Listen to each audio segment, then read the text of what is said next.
खबर है नरसिंहपुर से, जहां निवासी अनामिका ओसवाल अपने पति और बच्चों के साथ सांसारिक जीवन त्याग कर संन्यास ग्रहण करने जा रही हैं।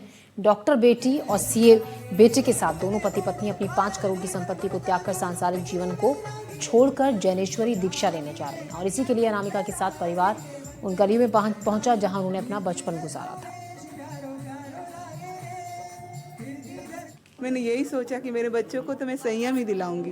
पहले से संकल्प था मेरा। मैं तो फंस गई संसार में, लेकिन मेरे बच्चों को नहीं फंसाऊंगी मैं इस संसार में। ये संसार वो दावा न ले, इसमें मेरे बच्चों को ने पूरा साथ दिया।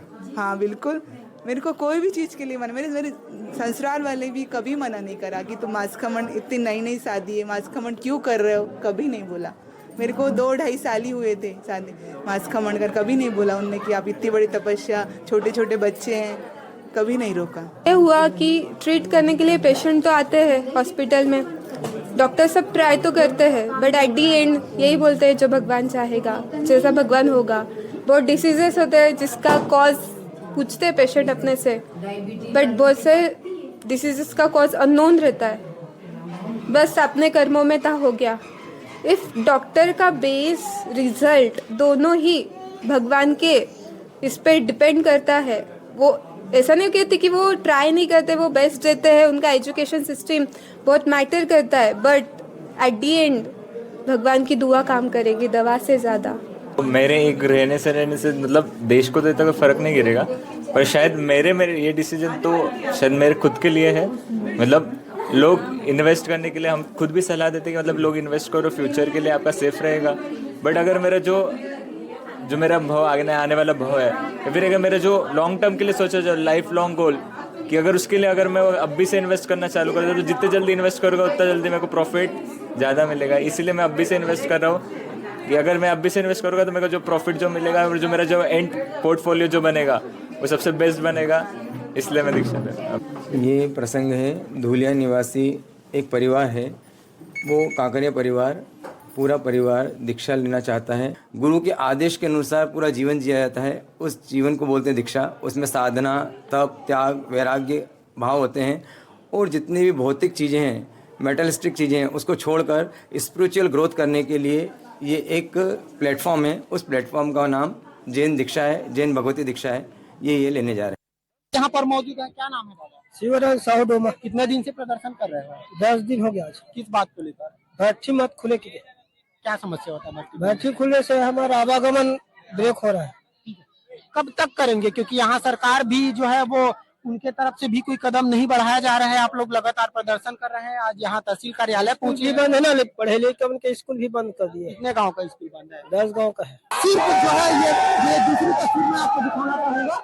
यहाँ पर पुलिस प्रशासन भी पहुंची हुई है, वो भी अंदर जाने की कोशिश कर रहे हैं। तो यहाँ ये प्रदर्शन कर रहे हैं, चिल्ला रहे हैं कि शराब दुकान बंद करो तभी आप अंदर जाओगे, यानी कि उनको आने जाने से भी रोकने की यहाँ पर कोशिश की जा रही है। बहरहाल देखना होगा आगे कि सरकार क्या कुछ निर्णय लेती है, कब तक ग्रामीणों की मांग पर मुहर लगता है।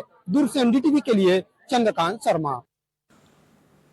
खबर बलरामपुर से, जहां 23 लाख का अवैध गांजा जब्त किया गया। पुलिस ने गांजे के साथ आरोपी को भी पकड़ा है। फिल्मी स्टाइल में हो रही थी गांजे की तस्करी। ट्रैक्टर ट्रॉली में गांजा छिपाकर ले जा रहे थे आरोपी। यूपी से ले जाकर गांजे को बेचने की साजिश थी। पूछताछ में बड़े सिंडिकेट के खुलासे की संभावना है।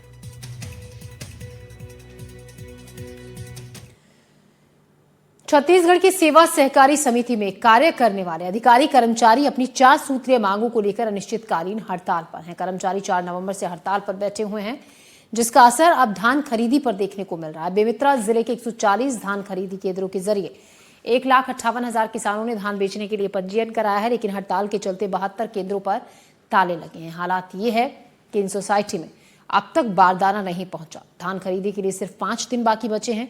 ऐसे में केंद्र में ताला लगा होने से किसान टोकन सहित जानकारी के लिए पहुंच रहे हैं, लेकिन उन्हें बेरंग ही वापस लौटना पड़ रहा है। मैं इस वक्त खड़ा हूं कंतेली सोसाइटी में, और ये भीड़ देखिए।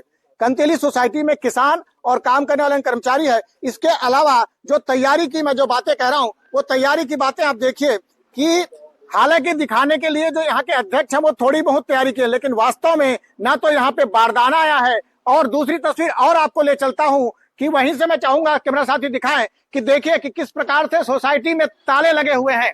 पिछले 4 तारीख से सोसाइटी में ताला लगा है। ये सोसाइटी में इसके धान जो है लगभग 1 माह से कट चुका है। 1 माह पहले जो है वो धान इसके जो है वो आ गए हैं और इस धान को मैं दिखाऊंगा कि वो बता रहे थे इस पर सूखा। ये देखिए धान इसकी जो है कट के तैयार हो चुके हैं और वो रखे हुए हैं। चलिए मैं किसान से बात करता हूँ कि भैया क्यों सोसाइटी आना हुआ, क्या शुभ नाम है आपका? सेरा घृत लहरे। लहरे जी, कैसे आना हुआ सोसाइटी? टोकन के लिए आया था। हाँ, और आपने लेकिन देखा यहाँ तो ताला लगा हुआ है। हाँ हाँ, और 1 महीना से धान कट गया है। 1 महीने से धान कट गया। कट गया। तो क्या तू कुछ लग रहा है कि कुछ भैया कोई जवाब देने वाले कोई अधिकारी कर्मचारी है? ताले स्कूल में ताला लगे कोई नहीं है? कोई नहीं। कोई नहीं है। आप भी कैसे आए थे? आपका कैसे आना हुआ? हमारे उनके नाम से सोसाइटी टोकन की हाँ हाँ वही पता करने पड़ते हैं। तारा लगे है वही। टोकन कटाने के लिए आए थे। हाँ हाँ यहाँ तो कोई अधिकारी नहीं है, कर्मचारी नहीं है, हाँ हाँ न कोई बताने वाला कि कब टोकन जारी करेगा, क्या करेगा। 4 सूत्री मांग है हम लोग की। पहला तो है जो धान में सूखा जाता है उनकी भरपाई शासन द्वारा की जाए या फिर समय पर किया जाए। और दूसरा महत्वपूर्ण मांग है एक जो हमारा ऑपरेटर है पिछले 18-20 सालों से हमारे साथ में काम कर रहे हैं, उन ऑपरेटरों को इस साल आउटसोर्सिंग के थ्रू करने का योजना बना लिया गया था, लेकिन अब दबाव के कारण रुक गया है। लेकिन सबसे बड़ी विडंबना ये है कि पूर्व में हमारे इसी साय जी के कैबिनेट में 9 महीने को 12 माह किया गया था ऑपरेटरों का, लेकिन इस बार ऐसी क्या जरूरत आन पड़ी या ऐसा क्या हुआ कि 12 माह को 6 माह कर दिया गया? ये बहुत बड़ी विडंबना है। 6 माह कर जा रहे। भैया आपके हड़ताल का खामियाजा अब किसान भुगत रहे हैं, क्या लगता है समय पर शुरू हो पाएगा धान खेती? इस हिसाब से मुश्किल लग रहा है। कुछ नहीं, 1 हफ्ता हो गया हड़ताल करते। किसान भटक रहे हैं, सब सैंपल वगैरह लेके आ रहे हैं, टोकन वगैरह भी नहीं कट रहा है, कोई कर्मचारी भी नहीं है। मेन दिक्कत परिवहन का भी है और बारदाना भी नहीं आया है। बारदाना खाली कौन करेगा? कर्मचारी सब हड़ताल में है। तो जी बिल्कुल, ये देख सकते हैं कि आपको बता दूं कि बेमेतरा जिले की 72 जो सोसाइटियां हैं उस पे पूरी तरह से ताले लगे हुए हैं और उन सोसाइटियों में बारदाने नहीं पहुंचे हैं।